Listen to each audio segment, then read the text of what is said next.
Welcome back. Crane Durham's Nothing But Truth, proudly on AFR Talk. You just heard Tony Perkins, president of the Family Research Council. Of course, you say, Crane, of course we did. That was Washington Watch. We heard that. He also joined us at the top of the hour, and we'll do that now and again. What a great privilege it is to have Tony on, and how he identified what the overall goal here is when someone labels you a hate group for believing in natural marriage.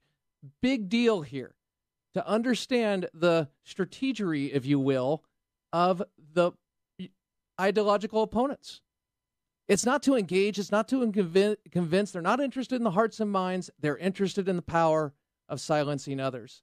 And sometimes go about it in the most odious ways, at least those who would perpetrate the types of acts Floyd Lee Corkins would and had. But nobody dead. Leo Johnston, great job in defending it. Not a security guard. That wasn't his official role. And bottom line, you see how this is handled and how it's covered. And it needs to be exposed for what it is and rejected by all sides. Crane Durham's Nothing But Truth now continues with the deputy editor of Rare.us, the author of This Time We Win. Dr. James S. Robbins joins us now. James, welcome back. Great to be with you. Hey, Crane. Thanks for having me. You all scored a coup. You had Jeb Bush in an exclusive interview.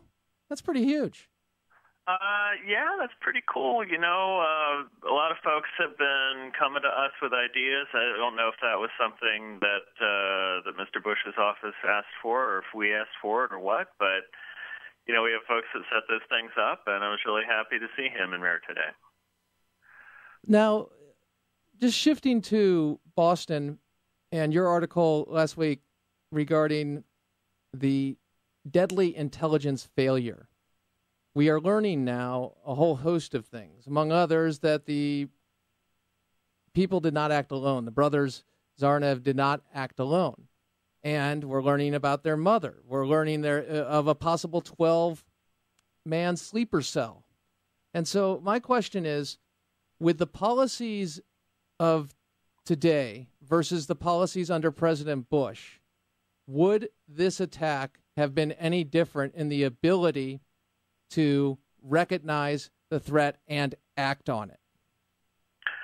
Well, I would hope that under the Bush administration, that given all of the things that we know, and of course the latest, it is so reported in the Wall Street Journal that they found a woman's DNA on one of the bombs one of the ones that didn't go off, I guess. So that adds another wrinkle to it.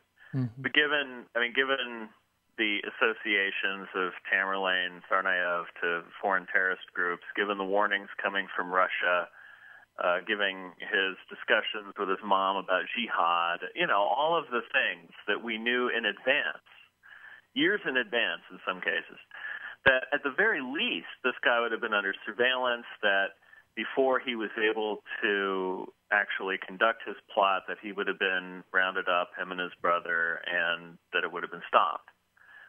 And something has happened in the last few years that when you have clear signs of people doing something, that they are now just sort of being ignored. Well, it's not like they've removed any reference to Islamic terrorism or jihad in our training manuals or what we follow, is it? I mean, have we done that? Well, yeah, case in point. I mean, the signal has gone out through the bureaucracy, whether it's in law enforcement or the military or whatever, that if you're paying a little bit too much attention to Islamic radicalism, that it's potentially a career ender for you. We had a guy lose his job at the Joint Forces Staff College for teaching a course in which he mentioned that, you know, we're at war with Islam, for example, which could have just been something he was using to conduct a seminar to get people to discuss, you know, an academic freedom. You know, I taught for 15 years, as you know, and sometimes you throw out ideas that are, you know, a little bit more radical just to see what the students have to say or to have a discussion. But no, even in the environment of academic freedom, you can't discuss these things or it's the end of the line for you. So I can imagine what's going on inside the FBI when someone says, hey, we have to take a closer look at this dude because of his affiliations, and someone else says, well, it's your career, so go for it. Mm-hmm. And people act in their own self-interest. Bottom line, you're going to preserve your job. You're going to follow the what is being sent from the top. And I'm not giving people a pass per se. I'm just telling you what you're saying is, look what happens when you do this. Do you want to end up like that? That's the question. Yeah, that's the reality. And, Crane, a lot of terrorism, a lot of, counterterrorism and things of this nature are intuition. They're the second look. There's some lucky break, things like that, just the little things that you have to be hyper alert for and just on the lookout for at all times. And if you have been told, basically through the bureaucracy, through policy, through signals and so forth, to kind of not have that radar on, then things are going to get missed. I'd like to play for you 2 clips, very short, of Claire McCaskill, Senator Claire McCaskill, appearing on the show Face the Nation with the trench coat himself, Bob Schieffer. And here is Claire McCaskill answering the question regarding Syria and the rebels and what we are dealing with right now. Roll it. There's a variety of things that can be considered, but I know that we are really working on the humanitarian part to help the King of Jordan and the problem that Lindsay referred to in terms of the number of people that are fleeing Syria. I think we can also help by providing things. We haven't gotten to lethal yet, but we sure are working with our friends in the area that may be providing more assistance to some of these, the good guys, the opposition good guys. So it is a matter of resources, and it's a matter of having contingency plans and making sure that we are ready if we need to take some kind of military action. So the follow-up question is, what about sending troops in? Would you rule that out? Roll it? I don't think you want to ever rule it out, because I think this is kind of as Saxby said, this thing has really deteriorated and it's not really at a tipping point. So I don't think you ever want to say absolutely not. Obviously, we don't want to do that unless it's absolutely necessary. I would go even beyond that. I would say no. And, of course, the Republicans that are chiming in saying absolutely not. But this is my question for you, because studying military affairs and foreign policy, we've talked a great deal about. She is on the Senate Armed Services Committee and the Homeland Security Committee. My question is, do they have any clue of a strategy of supporting a group that will yield an ally in the truest form of not being Islamist in Syria? I doubt it, given the fact that over the last it's been going on for 2 years, and we had a chance at the beginning to support groups that maybe they'd be pro-Western, maybe at least they wouldn't be virulently anti-Western. But that situation has become so radicalized with external forces getting involved, like Al-Qaeda, taking over these insurgent groups in an opportunistic way, which is exactly what they do, and making it, I'd say, nearly impossible for us to find the right people to support. Nevertheless, I'm in favor of us doing something if we can possibly have a good outcome, because right now we're just not doing anything. The president makes threats he won't back up. The Iranians are supporting their guy in there, so that's no good. You have Al-Qaeda supporting groups on the other side, and that's no good. So we're looking at a lose-lose situation. If we do something, maybe we can somehow figure out a win. But the course of action we're taking right now is just to kind of ignore it, and that is not going to have a good outcome. What does the introduction of chemical weapons mean when President Obama said that is a red line? And next segment, we'll get a report from Chuck Todd saying he didn't want that information out, that evidence out. So my question is, with the red line being crossed, and why did he not want that information out? The president said that if the Syrian regime, the Assad regime, used chemical weapons, they'd have a problem with him or some kind of tough talk or whatever he did. I mean, he made a threat. Now they've crossed that line. So he has a choice. He can either back up his threat and maintain his credibility and our legitimacy, or he can just slough it off, which is what they were trying to do. First, they're trying to cover it up. Now they're trying to slough it off.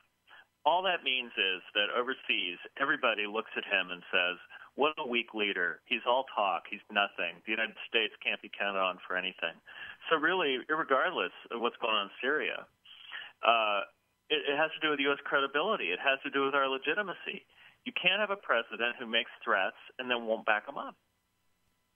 So what I'm getting is we have a situation where pretty much the U.S. has, or President Obama, through his policies and his administration, sent the signal that we are no longer the leader of the free world, and it's pretty much up in the air. Who will assume that, if anybody? Well, I said a long time ago that the leader of the free world these days is Israel. I mean, Benjamin Netanyahu is a tough guy who, he's more of a Teddy Roosevelt guy. He doesn't make a lot of public threats. He just does stuff. When Israel's self-interest is threatened, then he goes for it. They're the ones who are reportedly making airstrikes on Syrian chemical weapons inside that country. So they show the way on a lot of issues. They stand up for what they believe in, and they take action in their own interest. It would be great if we would do more acting and less talk. Do you think any of the chemical weapons came from Iraq? Well, there were those reports back in 2003 that that's where the weapons went. Mm-hmm. So I wouldn't be at all surprised. I remember writing about that way back, 10 years ago, that they were hiding them in Syria, and so now chemical weapons are being used, and guess what? You mentioned the Bekaa Valley, I believe. I'm not quite sure, but I do remember reading something by you, Jim, in that way, and focusing in on where these could be. Final question. You go into the president today, and you say, do one thing. What is that one thing, other than, advising him, truly? Yes? Bomb them. That's the easiest, quickest way that we could try to force a favorable outcome to this thing would be to use air power to support whatever proxy group we can find on the ground that will do things that we like. Obviously not the Al-Qaeda-sponsored guys or the radical Islamists, but there have to be some good guy groups in that country that we can support. We give them air support. It's easy, it's low risk. We can do it, and Syria, the Assad regime, cannot withstand that. He is the deputy editor of Rare.us, and he is the author of This Time We Win, Dr. James S. Robbins. Thank you, my friend. Great to be with you, Jim. Thanks, Crane. Take care. Crane Durham's Nothing But Truth returns with more AFR talk.